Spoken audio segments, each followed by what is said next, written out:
दोस्तों, पुनः आपके लिए ग्रामर का एक नया लेसन प्रस्तुत है। यह कंजंक्शन पर आधारित है। यह लेसन छत्तीसगढ़ में लागू इंग्लिश टेक्स्ट बुक के लेसन सालू मारदा थिमक्का के लिए भी उपयोगी है। लेसन स्टार्ट करने से पूर्व कुछ न्यू वर्ड्स के मीनिंग जान लेते हैं। सैपलिंग नवजात पौधा, टेंडेड देखभाल करना, ग्राफ्टेड कलम लगाना, रैप्ड लपेटा, सोइल मिट्टी, अराउंड आसपास या चारों ओर, मॉइस्ट गीला करना या नमी या आर्द्र, थॉर्न्स काटे, ड्राइंग सूखना या सुखाना, शेड छांव या छाया। आज के टीचिंग या लर्निंग पॉइंट है नॉट ओनली बट आल्सो, जो कि कंजंक्शन है। डिक्शनरी के अनुसार कंजंक्शन के 3 अर्थ हैं। पहला, a word that joins words, phrases और सेंटेंसेस। दूसरा, combination of events etc. that causes a particular result। और तीसरा है the fact of stars, planets etc. passing together as seen from the earth। पहला डिफिनीशन है ग्रामर पॉइंट ऑफ व्यू से है। दूसरा, यह घटित होने वाली घटनाओं के समूह को बताता है। और तीसरा जो अर्थ है, यह अर्थ तारों इत्यादि के एक साथ गमन इत्यादि को बताता है। इस वीडियो लेसन में कंजंक्शन का grammatical meaning, a word that joins words, phrases और सेंटेंसेस के बारे में अध्ययन करेंगे। यह कंजंक्शन काउंटेबल नाउन के रूप में कार्य करता है। कंजंक्शन मुख्यतः 4 भागों में बांटा जाता है। पहला, कोऑर्डिनेट कंजंक्शन, जो कि फैन बॉयज के रूप में जाना जाता है। यहाँ फैन बॉयज फोर का एफ, एंड का ए, नार का एन, बट का बी, ओर का ओ, यत का वाई और सो का एस से मिलकर बना हुआ है। अगला है सबऑर्डिनेट कंजंक्शंस, जैसे after, although, as, because, before, even though, if, since, then, though, unless, until, when, whenever, where, whereas, while. तीसरा, कोरिलेटिव कंजंक्शंस कहलाता है, जैसे both and, either or, neither nor, not only but also, whether or, rather than, as. और जो चौथा है वो कुछ एडिशनल कॉमन कंजंक्शंस हैं, जैसे high over, therefore, more over, दस, नेवरदलेस, कॉन्सिक्वेंटली, अदरवाइज। हमारा जो टीचिंग लर्निंग पॉइंट है वह कोरिलेटिव कंजंक्शन के नॉट ओनली बट आल्सो को समझना है। आज हम इसको विस्तार से समझेंगे। कोरिलेटिव कंजंक्शंस हमेशा पेयर्स में यूज होता है। साथ ही जुड़ने वाले दोनों क्लॉज या फ्रेज या सेंटेंसेस हमेशा बैलेंस में होने चाहिए, अर्थात दोनों भाग जैसे सेंटेंस अलग अलग स्वतंत्र रूप से प्रयोग किए जा सके। आगे कुछ उदाहरणों से इसे समझने का प्रयास करेंगे। इस चित्र में बाएं हिस्से में महिला के लैब में माइक्रोस्कोप के साथ कार्य करते हुए दिखाया गया है, जो उसके इंटेलिजेंट होने को दर्शाता है। वहीं दाहिने हिस्से में उसी महिला को धावक के रूप में दिखाया गया है, जो उसके एथलीट होने को दर्शाता है। उक्त महिला के दोनों गुण एक दूसरे से अलग और स्वतंत्र हैं, अर्थात दोनों क्वालिटीज बैलेंस्ड हैं। मतलब इंटेलिजेंट और एथलेटिक गुण दोनों स्वतंत्र है और एक दूसरे पर आधारित या इंटरडिपेंडेंट नहीं है। अतः दोनों गुणों को एक साथ बताने हेतु not only but also pattern का यूज करते हुए गुणों को बताया गया है। The scientist is not only intelligent but also athletic. यह विद्यार्थी अगर बाएं चित्र को देखें तो बुक रीडिंग कर रही है, वही दाहिने चित्र को देखें तो नोट्स बनाती दिख रही है। दोनों एक्टिविटीज अलग अलग हैं और दोनों एक दूसरे पर डिपेंडेंट या आश्रित नहीं है। अतः दोनों एक्टिविटीज को जोड़ने हेतु not only but also pattern का यूज करते हुए sentence C not only reads the textbook but also takes detailed notes frame किया गया है। यह शख्स घर में पास्ता बना रहा है। पास्ता डिलिशियस या स्वादिष्ट है। पास्ता बनाने के बाद वह सर्व करने के लिए बढ़िया टॉपिंग इत्यादि डालकर प्रेजेंट या प्रस्तुत भी कर रहा है। दोनों एक्टिविटीज को जोड़कर एक ही वाक्य में कहने के लिए not only but also pattern use करते हुए सेंटेंस फ्रेम किया गया। He not only makes delicious homemade pasta but also presents it beautifully. See the sentence, he is not only intelligent but also hard working। में विद्यार्थी या child में 2 गुण हैं। पहला इंटेलिजेंट होने का, दूसरा हार्ड वर्किंग भी होने का। दोनों गुणों को एक साथ बताने हेतु इस सेंटेंस स्ट्रक्चर का यूज किया गया। अगर यह स्ट्रक्चर यूज नहीं करना हो तो दोनों क्वालिटीज बताने के लिए दो अलग अलग सेंटेंस कहना पड़ेगा, जैसे he is intelligent, he is also hard working. दोनों बच्चे फुटबॉल खेलने और संगीत का आनंद लेने का कार्य करते हैं। दोनों गुणों को एक साथ बताने हेतु sentence they not only play football but also enjoy music use किया गया। अगर अलग अलग गुण बताना हो तो दोनों अलग अलग सेंटेंस इस प्रकार होगा, दे प्ले फुटबॉल और दे ऑल्सो एंजॉय म्यूजिक, ऐसा हमको कहना पड़ेगा। She is not only talented but also creative. मैं बालिका के टैलेंटेड और क्रिएटिव दोनों क्वालिटीज को बताने के लिए एक ही सेंटेंस में यूज किया गया नॉट ओनली बट ऑल्सो का पैटर्न।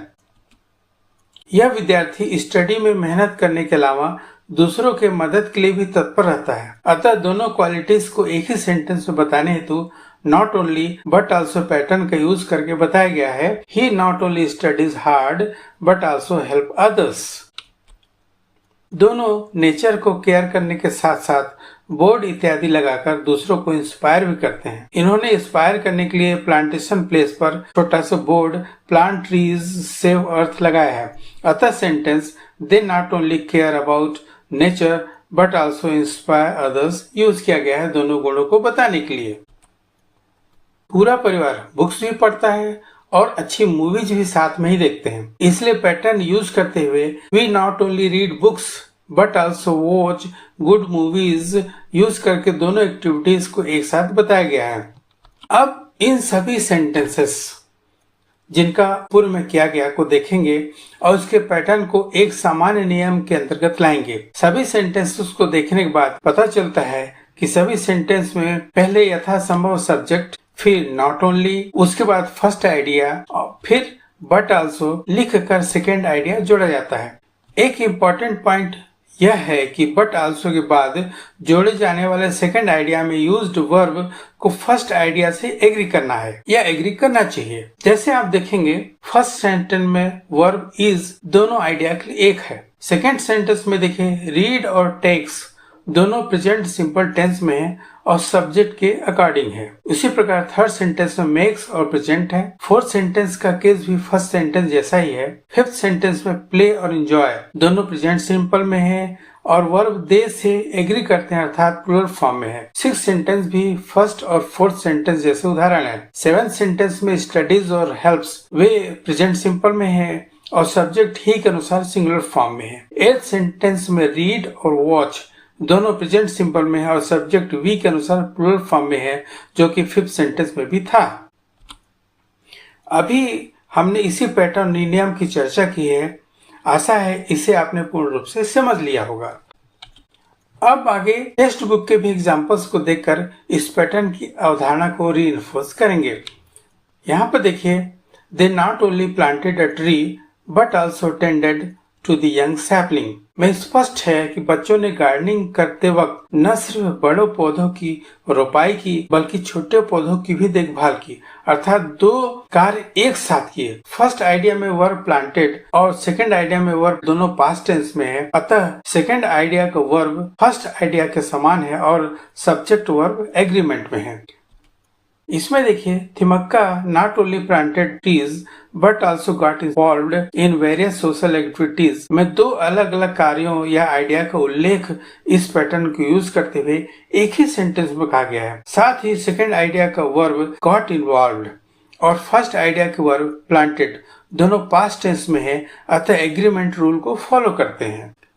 अब टेक्स्ट बुक में दिया हुआ एक्सरसाइज जिसे सॉल्व करना है, उस कन्वर्सेशन को सुनते हैं। अम्मा, what did you do when you grafted the saplings? We wrapped soil around the saplings. We kept them moist. Did you put tree guards? We put thorns around them. We checked that they were not drying up. Do you know trees you planted even now? Yes, I know all of them. They also know me. Do you know the animals and birds on the trees too? I go to the trees every day. I sit under the shade for many hours, so some of the birds are my friends. जो conversation अभी आपने सुना वो text book में दिया हुआ है। इसमें हमें थिमक्का द्वारा कहे गए डायलॉग्स के हर पेयर को इसी पैटर्न अर्थात not only but also pattern को यूज करते हुए जोड़ना है। अब एक्सरसाइज को चूंकि आपने सेंटेंस पैटर्न समझ लिया है, इसको हम सॉल्व करते हैं। फर्स्ट सेंटेंस में देखिए सब्जेक्ट वी है और उसी के पेयर में भी सब्जेक्ट वी है, मतलब we wrapped soil around the sapling और वी केप्ट देम मॉइस्ट में एक ही सब्जेक्ट है, इसलिए सब्जेक्ट सबसे पहले वी लिखेंगे, फिर नॉट ओनली, उसके बाद फर्स्ट सेंटेंस का जो आइडिया है wrapped soil around the sapling इसको लिखने के बाद बट आल्सो, और सेकेंड आइडिया का जो प्रेडिकेट पार्ट है या जो आइडिया है केप्ट देम मॉइस्ट, ये दोनों एक साथ लिखेंगे। तो ये हो जाएगा We not only wrapped soil around the sapling but also kept them moist। और सेकंड में देखिए we put thorns around them और उसका पेयर है we checked that they were not drying up। इसमें देखिए सब्जेक्ट एक ही है we दोनों सेंटेंस में, तो सबसे पहले आप सब्जेक्ट लिखिए we, फिर नॉट ओनली, और फर्स्ट सेंटेंस का जो आइडिया है जो प्रेडिकेट पार्ट भी है पुट थॉर्न्स अराउंड देम इसको लिखने के बाद बट आल्सो लिखने के बाद सेकंड सेंटेंस का जो आइडिया है प्रेडिकेट के रूप में है checked that they were not drawing up, इसको आप लिख देंगे तो आपका पैटर्न यूज करते हुए सेंटेंस बनता है। थर्ड सेंटेंस में देखिए yes I know all of them और उसका जो पेयर है दे ऑल्सो नो मी। अब यहाँ पर देखिए दोनों में सब्जेक्ट अलग है, पहले में आई है और दूसरे में दे है, तो ऐसे सेंटेंसेस हो जब दो सेंटेंस हो दोनों में अलग अलग सब्जेक्ट हो अर्थात डूअर अलग अलग हो, तो जोड़ते समय बट और आल्सो के बीच में सेकेंड सेंटेंस के सब्जेक्ट या डूअर को मेंशन करते हुए सेंटेंस जोड़ा गया है। अर्थात सबसे पहले हम लिखेंगे यस आई, फिर नॉट ओनली, और उसके बाद फर्स्ट आइडिया का जो प्रेडिकेट है नो ऑल ऑफ देम लिखते हुए बट लिखेंगे, और बट और आल्सो के बीच में दे लिखने के बाद सेकंड सेंटेंस के आइडिया आल्सो नो मी उसको हम जोड़ देंगे। तो इस प्रकार हो जाएगा yes I not only know all of them but they also know me. I go to the tree every day और I sit under the shade for many hours so some of the birds are my friends. इसमें दोनों sentence में subject एक ही है, तो पहला और दूसरे शरीर का सब्जेक्ट आई लिखेंगे, फिर नॉट ओनली और फर्स्ट सेंटेंस का जो पूरा प्रेडिकेट पार्ट है go to the tree every day इसको लिखेंगे, और बट आल्सो लिखने के बाद सेकेंड सेंटेंस का पूरा predicate part sit under the shade for many hours so some of the birds are my friends इसको लिखेंगे तो हमारा सेंटेंस इस प्रकार बन जाता है I not only go to the tree every day but also sit under the shade for many hours so some of the birds are my friends. Thanks. Subscribe my YouTube channel, like it and comment on the content.